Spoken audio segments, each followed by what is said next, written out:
হয় হোটেলে গেছিল কে জিয়া? হ্যাঁ শিমুল, তুই হোটেলে গেছিস কা?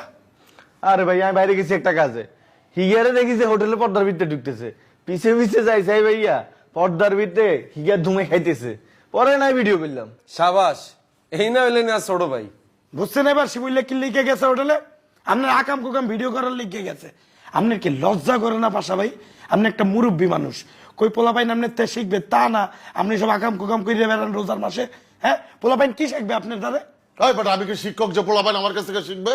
আর আমি কি কইছি তোকে আমি রোজা আছি কি নাই? তাম না আঙ্গুলকে সেরি করেন না, ইফতারি করেন না একত্রে? রোজা না রাখলে মানুষ সেহরি করে না, ইফতার করে না? এই বেটা দিয়ে আস্তা শয়তান কাবিলা। তুই কি এতদিন পরে নিয়ে জানছিস এত যে শতান, এত যে কত বড় বাট পা, তুই এত চিনসা? ইয়ার লাইনে আপনারা নামাজ আর রোজার কথা কইলাম না, জবান বন্ধ করে রান কেন? ইরে এতারে কোনে রাখিস ইরম কিল্লে রে এতে? তা তো আগে এরম আসলে না, এখন কেমন জানে টাউট হয়ে গেছে।